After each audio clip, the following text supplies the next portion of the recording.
8 games left to go for Hull, and we're talking about every single one of them and predicting how many points they're going to get. Welcome back to Where Tigers Walk. We've got Jack, Matty, and Ben. We're also looking at some social media reviews of that West Brom game as well, so stick around for that. Let's jump straight into it, though, because we're at the business end of the season now after the international break, and oh my God, that bottom end of the table is getting harum scarum, and what a week it's been for Hull. Actually, ups and downs. Matty, could you believe that the bottom 3 in the midweek all won? Mad, isn't it?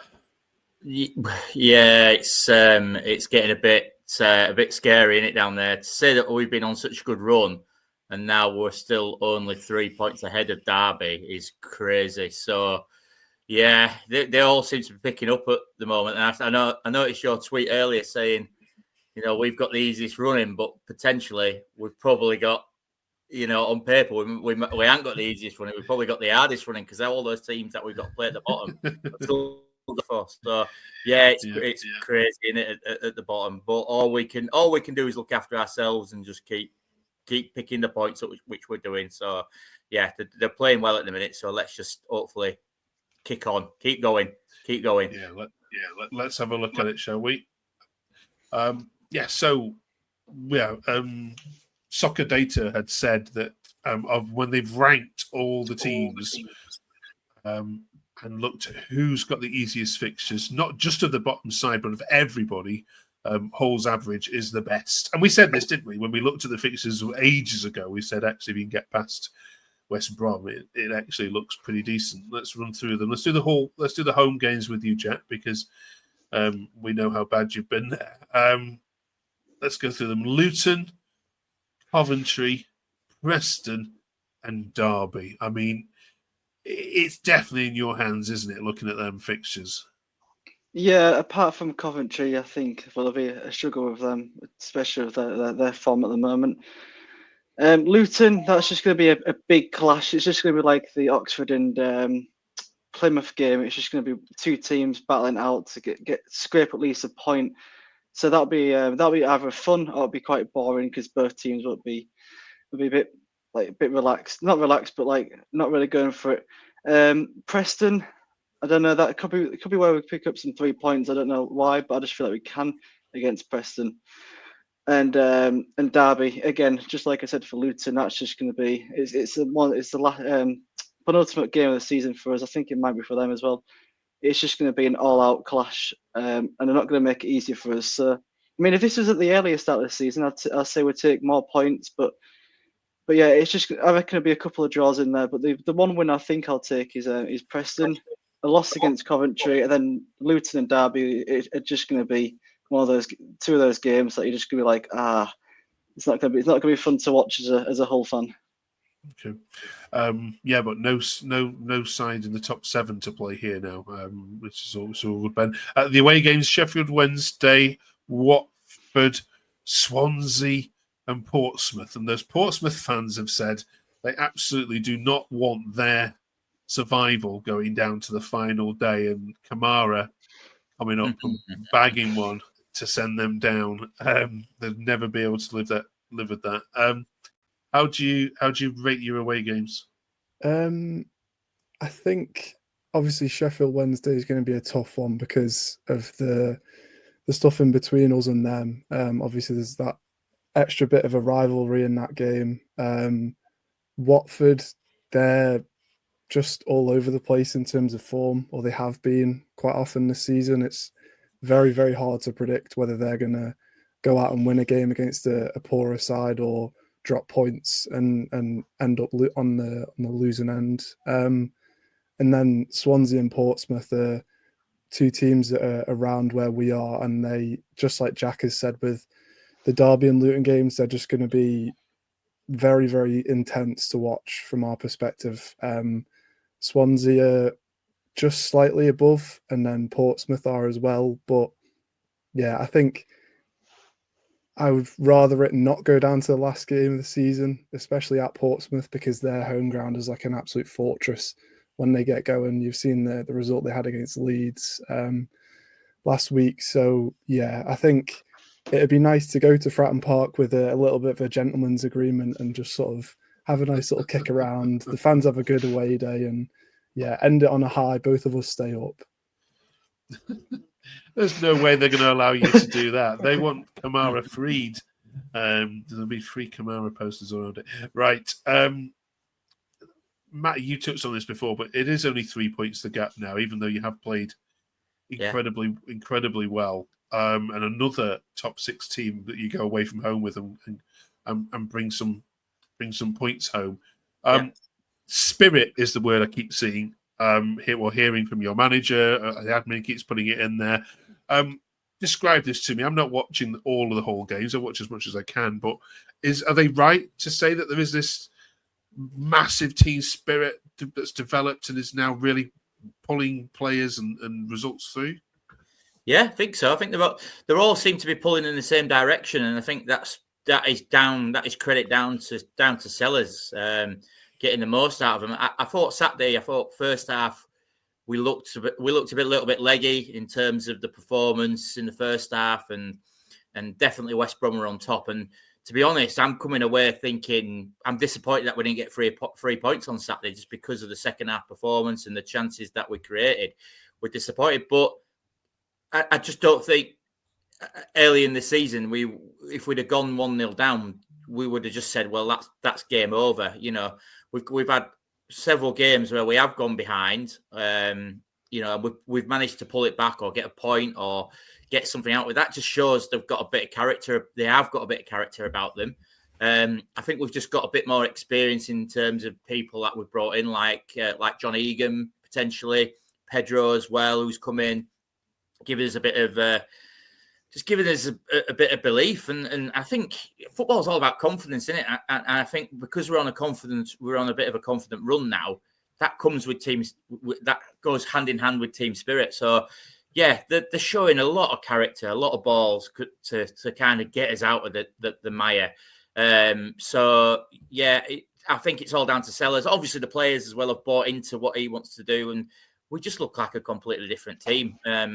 You know, it's a shame that we are still 3 points ahead of the relegation places, but I think we're in a good place, and I can't see us at the moment slipping up, famous last words, but you know, I think we've probably got enough to go to when Luton and Derby come to us to beat them, because I just think we've got a different team with different team spirit, and yeah, that's down to management and the players. So yeah, quality. Okay. Let's have a look at some more social media takes. Ben, I'll give this to you, given you've already commented below in your handle about it. Margaret says, good result playing against 12 men. Again, we highlighted it on last week's show. Hull just seem to have not be getting the rub of the green with referees at the moment, and this one was another example. Yeah, I think, to be honest, with both games, you could say that exact same comment. The Oxford game was just absolutely horrendous. That decision is one of the worst I have ever seen. A second yellow for a clear foul and getting sent off is just bizarre. But yeah, against West Brom, it wasn't quite as bad, but there were a lot of our yellows just didn't really seem to be a lot in them. There was one where the ref played on and then brought it back and then booked Casey Palmer for it, which is just like, I don't really know what he was doing there. There was a couple of others which were poor decisions, but yeah, it's just we've really not had the best of luck with refs in the last couple of games. Is it luck? Is it luck, or do you think I mean, we can't approve there's an agenda, but you know, is it easy not to get? I mean, you're not the most vociferous crowd at MKM. No disrespect to you. You know, you're not going to turn on, you know, referees. Sellers is a nice guy. I don't think he gets cross at referees. Is it just all too easy just to be poor ref when you're reffing Hull? Well, I mean, it's happened a lot this season, so that could well be the case. We've had a lot of different games where there's been decisions that have just been like, what on earth is that? That's just the complete wrong decision. And you can go and look at opposition fans' takes on it, and they'll agree. They'll say it's never a yellow card, or it's never a sending off, or not a free kick, or something like that. So I think I don't know. I think it probably is just bad luck in terms of the referees we've had, because we've had some that have been good, but there's always, whatever team you're watching, there's always going to be a game where there's going to be a poor referee. It's usually, there's a couple each weekend in the Championship, which is something that probably needs to be not investigated, but kind of improved on, because there's a lot that's going against teams which shouldn't. And it's not just from a City perspective. There's a lot of other ones that you can probably highlight in this season for other teams that have been shocking decisions. And it's just, for the Championship being one of the biggest leagues in football, it's, you've got to have a higher standard of officiating, I think. What we don't want is it to come back on us, and this is what I think. This is the frustration, isn't it? You know, like Puerta's been sent off, so now he had to miss the West Brom game. At one of probably the last few weeks has been consistent. It's the consistency, and I don't think we get a level of consistency, and I don't think that's down to. I don't know, because we're not a big team as such. I think we get a lot go against us, and I think that's just unfair. I mean, Jones got booked for kicking the ball away, and Coyle had the ball in his hands for a throw-in. So it's just like, how is that time wasting? I just don't get it. And that's what's frustration. But then their players will do exactly the same and don't get anything. It's just that consistency that frustrates the hell out of us. Okay. One more on this game then, Jack, please, if it's all right. Kamara looks like a different player under Sellers. Sharp and enthusiastic. He just needs a cooler head in front of goal. Lincoln for Burstow any day of the week for me, no matter what position. He's just better for the Tigers. Do you agree with everything on there? From what I've seen, yeah, Kamara he was a bit shy, a bit timid, a bit like nervous at the start of the season when we first had him. But yeah, he's developed into a very good player. I think he might be a little bit better as a sub rather than starting the game. I think when he comes on, he brings some energy to the team. He's always charging down the wing. I mean, going back to Cardiff, when he came on and a couple of us came on, the game changed in the last 10 minutes, and we actually pushed. And Lincoln, I do like him. I think him and Palmer, when they link up together, are great.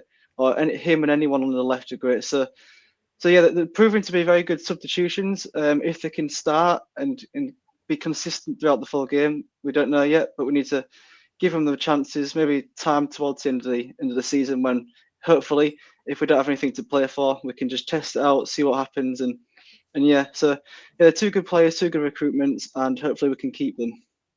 Brilliant. Okay. Right. Next week, there's no football to talk about, so we might be happy about that. But we are instead going to be looking at head to the summer and looking at the out-of-contract players for Hull City and the loan players as well, and asking this team just exactly what will they do with it. Do they stay? Do they go? So please join us for that. Promises to be a good discussion. Enjoy International Week. I can never enjoy it. I think the football's just garbage and never get excited for it. But bring back the Championship in 2 weeks' time. Thanks for joining us. See you then.